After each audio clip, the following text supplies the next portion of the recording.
पत्थरों को, पहाड़ों को तोड़कर रास्ते, नदियां, नाले,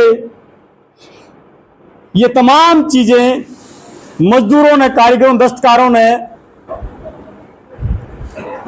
उन्हीं के दम पे हो पाया है। ये जो दुनिया चमक रही है, बड़ी बड़ी कोठियां, बंगले, आलीशान शहरों का निर्माण, एक से बढ़ के एक चीज मिलेगी। और विश्वकर्मा जी ने तो एक समय पे उन चीजों का तो निर्माण कर दिया, करनी, बसौली, फित्ता, तमाम तरह की चीजें, लेकिन उनका प्रयोग तो आप करने लग रहे हैं ना। आज उन्हीं के दम पे हम मतलब कई कई मंजिलों इमारतें संभव नहीं लगता कि ये भी होंगी, वो बना दी। मीटर का पैमाना देखोगे तो सैकड़ों मीटर बनता चला गया। क्यों? मजदूर ने ही बेहतर मशीन तैयार कर दी अपने अनुभव से कि इस मशीन को हम इस तरीके से डिजाइन कर लें तो इसकी स्पीड बढ़ सकती है।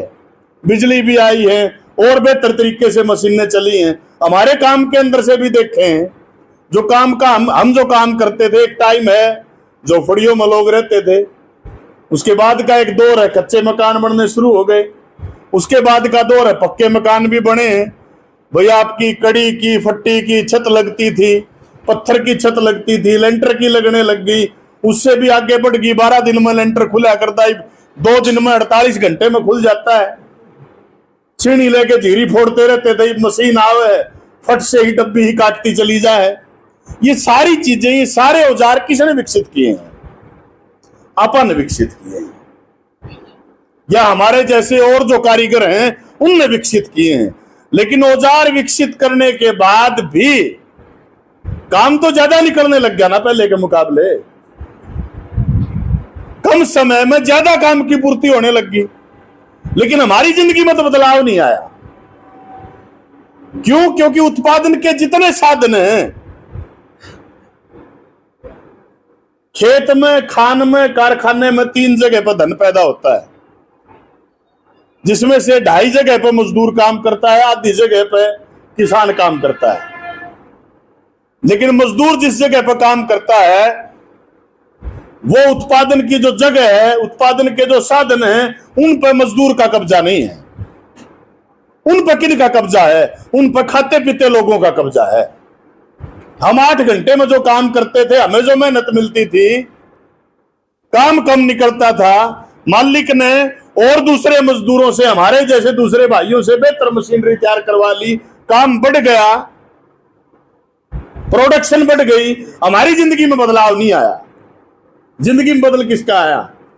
जिंदगी में बदल आया जिसका उत्पादन के साधनों के ऊपर जिस व्यक्ति का कब्जा था, उसकी जिंदगी बेहतर बढ़ती चली गई। कहीं से भी उदाहरण उठा के देख लो। मारुति कंपनी के मालिक की एक कंपनी थी, आज हरियाणा में वो 3 जगह पर प्लांट लगा के चला गया, लेकिन मारुति में काम करने वाला अप्रेंटिस, कॉन्ट्रैक्ट का वर्कर, उसके हालात में कोई बदलाव नहीं आया, वो वहीं पर खड़ा है। क्यों? क्योंकि मशीन से जो काम में तेजी आई, उसका फायदा जो मजदूर को मिलना चाहिए था, बेहतर औजार बनने से काम जो स्पीड अप हुआ, उसका फायदा जो मजदूर को मिलना चाहिए था, उसका फायदा मजदूर को मिलने की बजाय फैक्ट्री का, कंपनी का, उद्योग का जो मालिक था, उसने यह कह के कि मैंने मशीन लगाई है, तेरी 8 घंटे की ड्यूटी थी, तन्ने तेरे रुपये पूरे मिल रहे जितना तू काम कर रहा है। यह सच्ची बात नहीं है। उसने यह कह के कि मेरी एक कंपनी तो 3 हो गई तो मेरा मुनाफा है, मैंने पैसा इन्वेस्ट किया है, पैसा खर्च कर रखा है। सच्ची बात यह है, वो पतरा लिए आप कंपनी में, वो सेठ जी बैठा रहो बेशक, जिस दिन तक मजदूर की हथौड़ी नहीं लगेगी, उस दिन तक वो कार, मोटरसाइकिल, जो भी मशीन बननी है वो नहीं बन सकती। बन सकती है क्या? कोई भी दरवाजा ये सामने है, जो गेट है, इसकी कीमत 2000 रुपये है, इसे पर और बेहतर तरीके से नक्काशी कर दो, लकड़ी तो वह है, लेकिन इसकी कीमत बढ़ जाएगी। क्यों? और कुछ खर्च कर दिया गया। क्या खर्च हुआ भैया? बिल्डिंग बनी हुई है, ईंट खड़ी कर रखी है, ईंट तो वह हैं, गारा सीमेंट रेती जो उससे लिपाई कर दे, उसमें डिजाइन तैयार कर दे, तो इसकी कीमत बढ़ जाएगी। क्यों? किसने पैदा की कीमत है? मजदूर ने तो पैदा की ना।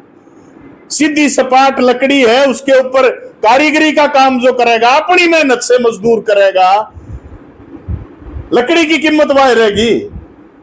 लेकिन मजदूरी जितनी ज्यादा उसके ऊपर लागेगी, उतनी कीमत उसकी बढ़ती चली जाएगी। लेकिन क्या हम जो मजदूरी करते हैं उसके मुकाबले में हमें उसका मेहनताना उतना ही मिलता है जितनी हम मजदूरी करते हैं? मिलता है पूरा मेहनताना? संकट हमारे साथ यही है। CITU जो कहती है, लड़ाई हमारी इसी बात की है कि ये मुनाफे की हवस ने मजदूरों को गुलाम बना के रख दिया पूरी दुनिया के अंदर।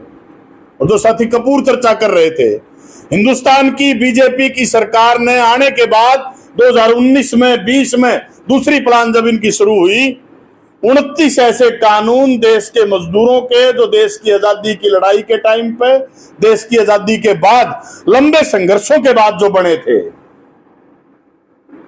आज उन कानूनों को ये कह के कि ये पुराने हो चुके, ये मजदूर के और मालिक के हित में नहीं है। सच्ची बात तो यह है कि वो मालिक के हित में नहीं है, उनको खत्म कर दिया। 4 लेबर कोड देश की सरकार लेके आ गई, जिसमें हमारा भी ये भवन निर्माण के मजदूरों का जो कानून है, BOC building and other construction workers act 1996, ये भी शामिल है। मिनिमम वेज का जो एक्ट है वो शामिल है। काम के घंटे का अधिकार है, 8 घंटे की काम की ड्यूटी बड़ी भारी लड़ाइयों के बाद मिली थी, भीख में नहीं दी थी किसी ने। दुनिया के स्तर पर बड़ी भारी लड़ाइयां लड़ी गई थी, तब जाके 8 घंटे का कानूनी अधिकार काम का होगा। आज उसके ऊपर खतरा है। न सिर्फ खतरा है, वो कानून लागू नहीं हुआ अभी तक, जो 2020 में देश की सरकार ने बनाया है, जो लेबर कोड बनाए हैं। जिस दिन लागू हो जाएगी उस दिन हालात क्या बनेगी? आज भी पूरा आप इंडस्ट्रियल बेल्ट चले जाओ, पानीपत से लेके और दूर गुड़गांव मानेसर तक, आपके यहां जिन में ही मिल जाएंगी। कानूनी गारंटी है 8 घंटे की ड्यूटी, उससे ऊपर कोई ले नहीं सकता। अगर कोई काम लेगा तो उसको दुगुना वेतन देना पड़ेगा। 8 घंटे से ऊपर को काम लेगा ओवर टाइम। लेकिन 12 घंटे से कम शायद को फैक्ट्री होगी जिसके अंदर मजदूरों से काम ना लिया जा रहा हो। 10 से 12 घंटे। और हरियाणा का मिनिमम वेज है 11,000 रुपए। बहुत सी फैक्ट्रियों में तो पोजीशन ऐसी मिलेगी, खास करके महिलाएं जहां पर काम करती हैं, और न्यू कहेंगे महिला से पूरा काम नहीं होता, इसलिए 11 नहीं मिल सकते, 9,000 में, 8,000 में, 7,000 में काम करना पड़ेगा। सच्चाई यह है कि उसको वेतन मिलना चाहिए 11,000, 4 घंटे फालतू है तो 22,000 रुपए महीने की उसकी तनख्वाह होनी चाहिए। जो लूटी जा रही है, उसकी मेहनत की लूट की जा रही है। याद तो अपन इस रूप में करना चाहिए कि हमारे श्रम की जो चोरी है, जो मेहनत की जो लूट है, उसके खिलाफ लड़ाई बढ़े कैसे, उसके खिलाफ लोग लामबंद कैसे हों,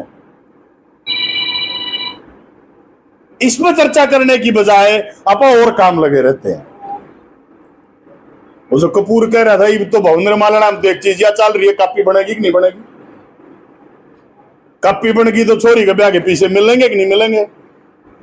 छोरी के ब्याह के पीछे मिल गए तो आपका वजीफा के मिलेंगे कि नहीं मिलेंगे? बालक हो गया उसके पैसे मिलेंगे कि नहीं मिलेंगे? ये सारा आप कितनी बढ़ोतरी करवा लो, लेकिन कुल समाज में जो हालत है, आपकी मजदूरी की दर अगर मजदूरी नहीं बढ़ेगी, आपकी मेहनत का दाम अगर नहीं बढ़ेगा, तो कितनी ही आप लाभ के अंदर बढ़ोतरी करवाते चले जाओ, पूर्ति नहीं हो सकती।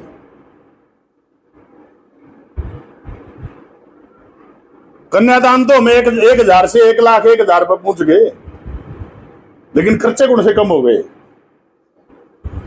आमदन तो बड़े खड़ी है, आमदन तो कौन बढ़ी? आमदनी तो वही खड़ी है। तो हमारी लड़ाई सिर्फ इस बात की नहीं है कि मजदूरों की कापी बनवानी है, लाभ दिलवाना है। हमारी लड़ाई इस बात की है, कुल मिला के जो मजदूरों के साथ शोषण है, उस लूट को कैसे खत्म किया जाए। सब जगह जो दुहात है, मतलब मैं भगवान को नहीं मानता, लेकिन उसके बावजूद भी कह रहा हूं भाई, हम विश्वकर्मा ने भगवान माने हैं। अपना न्यारा भी को पूजा है, अपना तो नहरा भी को पूजे है। आज का दिन कारीगरों के अलावा भी को पूजा करता मिलेगा क्या विश्वकर्मा की? नहीं मिलेगा। और आप सारे आगे कोडे हुए पावा नहीं पाते, मिलेंगे कि नहीं मिलेंगे? थोड़े दिन पहले नमू कर रहे थे, पाए सड़पड़ा के उठ रहा था जमा, आड़े बुला लिया आप मीटिंग है, फुर्सत है को नहीं जी। तो जो लूट हो रही है उस लूट के खिलाफ लड़के मुकाबला नहीं करोगे तब तक जिंदगी बेहतर नहीं बन सकती। अंबानी कदे मंदिर हम नहीं गया, अडानी कदे मंदिर हम नहीं गया, कावड़ लैंड को नहीं गया अपना दाल, या सालासर नहीं गया वो जब के बोल रहे उसने दजा ठा के न दजा चढ़ा के आ गई मैंने मेरा नहीं के नाम ले हैं, वो उड़े नहीं गया, उसकी भी क्या बराबरे बरगे लान उसके नाम की दिहाड़ी पे। लेकिन आज हालत क्या है? राज के ऊपर कब्जा देश में अडानी और अंबानी का है। दुनिया का तीसरे नंबर का पूंजीपति बन गया अडानी। देश ताला भीतर बंद था, काम नहीं था किसी के पास, लॉकडाउन लगा हुआ था, सड़क पर नहीं निकल सकता था कोई। उस दौर में भी अडानी की दौलत बढ़ती गई, घटी नहीं। क्यों? क्योंकि देश की सरकार सीधे तौर पर पूंजीपतियों के पायम पड़ी है, फैसला कर रखा है। एक टाइम ऐसा था देश की आजादी के बाद जब देश की पहली सरकार बनी, उसने अपील की थी देश के पूंजीपतियों से कि तुम मदद करो भाई, तुम्हारे पास पैसा है, देश नया नया आजाद हुआ है नहीं देश के पास कुछ, बांध भी बनाने हैं, बिजली के कारखाने खड़े करने हैं, लोगों के लिए पानी का प्रबंध करना है, हॉस्पिटल खड़े करने हैं। सबने कहा हमारा कोई मतलब नहीं, हमने ठेका ले रखा लोगों खातर। लेकिन देश के लोग इकट्ठा होकर जुटे, बड़े बड़े हॉस्पिटल, बड़े बड़े संस्थान, ऑल इंडिया मेडिकल जैसे खड़े हुए, सड़कें बनी, बिजली का प्रबंध हुआ, पानी का प्रबंध हुआ, बांध बने, खेतों तक पानी पहुंचाया गया। आज जब लोगों ने अपनी गाड़ी कमाई से पैसा दे के मेहनत करके सब कुछ जब खड़ा कर दिया, तब ये नए जो पूंजीपति पैदा हुए ये न्यू कहे हैं बिजली देना ही सरकार का काम नहीं है, हमारे हवाले करो, हम देंगे बिजली, हम पैदा करेंगे बिजली। ये न्यू कहे हैं रेल चलाना सरकार का काम नहीं है, हमारे हाथों में दो, हम चलाएंगे रेल को। पानी उपलब्ध करवाना सरकार का काम नहीं है, हम करेंगे, हमें दो। और सरकार ने फैसला कर लिया मोनेटाइजेशन पॉलिसी के तहत नए तरीके का, ये बेचेंगे नहीं, ठेके पे देंगे, 99 साल के, 100 साल के, 50 साल के पट्टे पे देंगे। कश्मीर से लेकर कन्याकुमारी तक की सड़क, रेलवे स्टेशन, हवाई अड्डे, हिंदुस्तान की तो एक ही सिर्फ सरकारी हवाई जहाज की कंपनी थी, वही बिक गई। फिर हवाई अड्डे किसका तरमन लाग रहे हैं? अपने भी चर्चा में है, पड़ोस में हिसार 12-13 बार तो इसका उद्घाटन हो लिया, कद पूरा होगा नहीं तो बेरा नहीं। न्यू को इंटरनेशनल एयरपोर्ट बनने लग रहा, कार्गो, हजारों एकड़ जमीन, उपजाऊ जमीन, 7,500-8 हजार एकड़ जमीन जो है कब्जा करे बैठे चारों पास। एक तो गांव का रास्ता बंद कर रखा है। किसके लिए हो रहा है? ये बना बना के देश के पूंजीपतियों के हवाले करेंगे। अब यो काम तो कपूर गेला कर दो भैया, भी बन जाएगा डानी। आप में से किसी के साथ कर दो यो काम। सरकार बैंक से लोन दिलवाती है कि फलाना पूंजीपति उद्योग लगा रहा है, इसको लोन देना पड़ेगा। बिजली का प्लांट लगाता है गुजरात के अंदर अडानी, सरकार लोन दिलवाती है और यह कह के कि प्लांट लोगों के लिए लगा है, लोगों को बिजली उपलब्ध करवाएगा, लोन माफ कर देती है। हरियाणा की, यूपी की सरकार उसको बिजली की पूरा भुगतान कर देती है। अब न्यू बने हैं ना बड़े बड़े सेठ तो, एक तरफ मजदूर की मेहनत की चोरी, दूसरी तरफ सरकार से मजदूरों की, किसानों की, देश की मेहनत कश जनता की गाड़ी कमाई से जो देश का खजाना भरा गया है,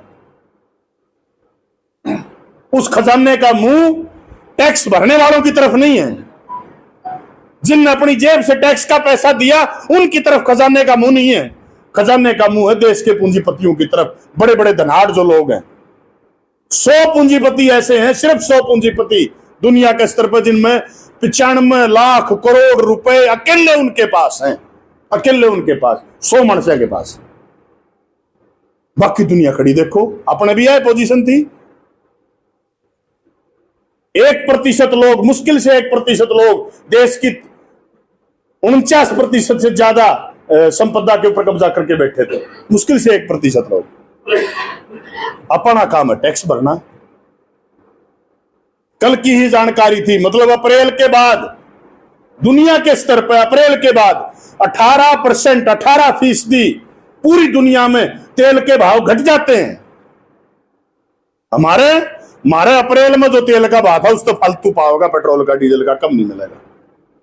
और मुकाबला करके देखोगे उस टाइम से जब बीजेपी आई थी, जब मोदी बना 23 मई 2014 को $115 प्रति बैरल तेल का रेट था। हमारा तेल बिक रहा था 74 रुपये पेट्रोल, 49 रुपये डीजल। आज $71 प्रति बैरल तेल का रेट है दुनिया की मार्केट में कच्चे तेल की कीमत। हमारे घटके होना चाहिए था 50 रुपये, 49 रुपये, 40 रुपये पेट्रोल। हमारा चला गया पेट्रोल 96 रुपया में, डीजल 90 रुपया में। ये तो टैक्स के रूप में लगभग 27 लाख करोड़ रुपए इकट्ठा किया गया, कहां गया वो पैसा? वो देश के पूंजीपतियों के हवाले वो पैसा सरकार कर रही है। हमारे कानून क्यों बदले जा रहे हैं? ताकि पूंजीपतियों को, बड़े धनाढ़ लोगों को, बड़े बड़े जो सरमाएदार हैं उनका मुनाफा बढ़े ज्यादा से ज्यादा। कानून तो इसलिए बदले जा रहे हैं, अपना फायदा थोड़ी हो रहा है। 2017 में आखिरी बार न्यूनतम वेतन निर्धारण हरियाणा के अंदर हुआ 2017 में। 5 साल बाद होना था 22 में, 24 आ गई, 25 आ जाएगी 1 महीने बाद। मिनिमम वेज रिवाइज नहीं हुआ आज तक हरियाणा का, 7 साल निकल गए। अब सरकार कह रही है कमेटी बढ़ाएंगे, 2-3 साल और निकाल देंगे उसमें। लेकिन किसी पूंजीपति का कर्जा माफ करना हो, उसके टैक्स माफ करने हो, उनके लिए फटाफट टाइम है, फटाक से फैसला लेती है सरकार, उनको बट्टे खाते में डाल देती है उनके कर्जे में। हमारा मेहनत का दाम जो बढ़ना चाहिए उसके ऊपर चर्चा नहीं कर रही। हमारे पक्ष के जो कानून है, चाहिए आप भवन निर्माण के मजदूरों के कानून की चर्चा कर लें, इस पर ज्यादा बात करने की जरूरत नहीं, आप सब भुगतभोगी हैं। उनको अपनी तनख्वाह बढ़वानी है। पूरे का पूरा विधानसभा सेशन के अंदर 90 के 90 एमएलए एक मत हैं, तनख्वाह बढ़नी चाहिए। लेकिन मजदूर की बेटी, उसने ब्याह दी, उसको टाइम पर पैसा मिल जाए, इस बात पर कोई एक सवाल, एक शब्द बोलने के लिए तैयार नहीं है। 90 के 90 एमएलए में से कोई नहीं बोलता। सब एक मंच पर खड़े हैं इस बात को लेकर। पैसे की कमी नहीं है, बोर्ड में पैसा है। 5,000 करोड़ रुपए से ज्यादा की अमाउंट कल्याण बोर्ड के अंदर जमा है, लेकिन लोगों के ऊपर खर्च नहीं हो रहा। मोटा अंदाजा है 20-21 लाख के आसपास निर्माण का मजदूर है, 10 लाख वर्कर भी रजिस्टर्ड नहीं है। और 10 लाख में से 5 लाख के करीब वर्कर ऐसा है जिसका रिन्यूअल नहीं है। 5 लाख में से भी कुछ संख्या में एग्जैक्ट नहीं बता सकता, लाख है, 1.5 है, 2 लाख है, जिनकी वर्क स्लिप वेरीफाई नहीं है, जो पिछली 5 साल की मांगे बैठे हैं। इसका मतलब 3-3.5 लाख वर्कर 22 लाख में से, 21-22 लाख वर्कर में से आज के दिन जो न्यू कैश कहे हैं कि हम लाभ के लिए पात्र हैं, और गांठ उन 3-3.5 लाख की बांध रखी है। आज फलाना कागज ले, आज दिखड़ा कागज ले, आज यो लिया। 4-5 बार जे जींद अपने दफ्तर में हाउसिंग बोर्ड में आना पड़ जे, अगला दफ्तर के बाहर खड़े होकर न्यू हाथ जोड़े, मेरा पेंडा छुटवा दे कामरेडी आगे कदे को नहीं आऊं मैं। उसने न्यू लागे जनू जो दफ्तर कर रहा है कि मैं सच्चाई यह है, आंदोलन अपना जितना मजबूत होगा, लड़ाई जितनी मजबूत होगी, संघर्ष जितना मजबूत होगा, उतना ही हासिल कर पाएंगे। लोगों को सड़कों पे उतरना पड़ेगा अपने हक हकूक को लेके। याद करो, या नायब सैनी आया था मुख्यमंत्री, बटन दाब के न्यू कहा सबके खात्म पीछे जाएंगे, सारे हरियाणा के कई लाख मजदूर गए। जब आप प्रोटेस्ट लेके गए, फड़फड़ा गया सब कुछ, मनस भी घने ना थे, अपन 100-150 लोग थे, जाटा चढ़ा गया सबके एक। और अगले ही दिन घोषणा करनी पड़ी कि औजारों का, साइकिलों का ये जो पैसा मिलता है, इसके तुम फार्म अप्लाई करो, अपने आप पैसे तुम्हारे खाते में आएंगे। आज तक कौन सोची तुमने? डंडा ठाके धरका चालना जब सोचो तब नहीं जमानी सोचते। किसी का बेटा किसी क्लास में पढ़ता है, तुमने फार्म लेने की क्या जरूरत है? सबकी में तो ऑनलाइन कर दिया तुमने। आधार कार्ड के बगैर बच्चे का एडमिशन नहीं होता, फैमिली आईडी नहीं है, बच्चे का एडमिशन नहीं होगा। बावड़े हुए घूमते रहो। सिरसा के एक साथी का, हमारे चिनाई के मिस्त्री का फोन आया मेरे पास, बोले जी आधार कार्ड बेटी का सस्पेंड कर दिया। मैंने कहा बेटी जीवा है? बोले हाँ, 12 साल उम्र है, आधार कार्ड सस्पेंड कर दिया, 6 महीने हो गए धक्के खाते हुए। किसी के पास जाओ, डीसी भी नहीं होकर बंगलोर जाना पड़ेगा, अगला तो जान में रह लेगा, बंगलोर को कर जाएगा वो। भावड़ा बना रखा देश ऑनलाइन के नाम पे, चाहे मजदूर है, चाहे किसान है, चाहे आम जनता है, चाहे व्यापारी है, सब कि में टांग के खड़ा कर रखा है। फैमिली आईडी अपने भी ठीक नहीं होती हो तो बताओ। चुनाव में हम बात कर रहे थे, कई न्यू कहते काम कौन मिलता, माँ हरियाणा वाले सारे काम पला रखे हैं। एक बूढ़ा खड़ा होकर नहीं बोला क्यों झूठ बोलो सो रे, मगर ना ला रखे होता बता दे, तड़के लिखड़े थैली उठा के रोज जा जीन तू कागते नहीं पूरे हो रहे, 10 साल तक हो रहे हो तो बता दे। कदे छोरे के रह पाओगे, कदे पोते के, कदे किसी के, कदे किसी के। गींड बना रखा है सबका, कदे इनकम बढ़ गई, कदे उम्र बढ़ गई। दादा की उम्र 8 साल, पोता हो गया 9 साल का, ठीक के को नहीं हुआ, कदे नाम में गड़बड़ होगी। क्या गदर मचा रखा है, नाम लूने हैं बिना पर्ची बिना खर्ची।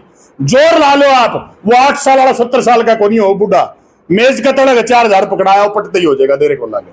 यू है कि बिना खर्ची बिना पर्ची। चुनाव भी जीत के होंगे, लेकिन चुनाव जीतने की जो खुशी होनी चाहिए चेहरे पे वो नहीं है। उनको पता है हरियाणा के 60% लोग तुम्हारे खिलाफ खड़े हैं, पता है उनको अच्छे से। वो तो हिंदुस्तान का चुनाव का ढांचा ऐसा है, वोट जिसके फालतू पड़ गए वो जीत गया। लेकिन कुल देखोगे, कुल मिला के तो 60% लोग इनके खिलाफ वोट डाले बैठे हैं। इसलिए साथियों, आज के दिन हमें यह प्रण लेने की जरूरत है कि हम औजार का विकास हमने किया, उसी औजार ने आज हालांकि स्थिति ऐसी बन गई, अपना गला भी वो काट रहा है औजार जो अपन ने पैदा किया था। उसको हमारे पक्ष में कैसे इस्तेमाल किया जाए, वो तब होगा जब लोगों को संगठित होना पड़ेगा, लड़ना पड़ेगा, संघर्ष करना पड़ेगा। बिना लड़े, बिना संघर्ष किए, बिना आंदोलन में उतरे, बिना संगठित हुए कोई रास्ता नहीं है। इसलिए जो गांव अपने से छूटे हुए हैं, जिन गांव में अपन नहीं जा पाए अब भी, इस साल में भी उनके अंदर अपन जाना पड़ेगा, उन मजदूर साथियों से मिलना पड़ेगा। वो नाराज भी होंगे किसी न किसी कारण से, लेकिन मसला सिर्फ बोर्ड का ही नहीं है। मैं जिस मोहल्ले में रहता हूं उसकी गली ठीक है कि नहीं है, मैं जिस मोहल्ले में रहता हूं वहां पर पानी आता है कि नहीं आता है, बच्चों की पढ़ाई का क्या प्रबंध है, स्कूल में टीचर है कि नहीं है। 5000 के करीब स्कूल बंद कर दिए इनने, सब तो फालतू लड़कियों के स्कूल बंद करें। नाम न्यू लेंगे बेटी बचाओ बेटी पढ़ाओ, नारे बड़े बड़े, थोथे बाजे हैं, करण धरने कुछ है नहीं। तो जरूरत इस बात की है आप सभी संगठित हों। वो साथी संदीप भी जो कह रहे थे, अपना सम्मेलनों का दौर भी चलेगा, इकाई से लेके ब्लॉक, जिला, राज्य स्तर के सम्मेलन इन्हीं 2-3 महीने के अरसे के अंदर अपने जो है होने हैं। और आप सभी साथी इस काम को बखूबी निभाओगे। पहले भी अपन किया है, ऐसा नहीं है कि पहली बार कर रहे हैं।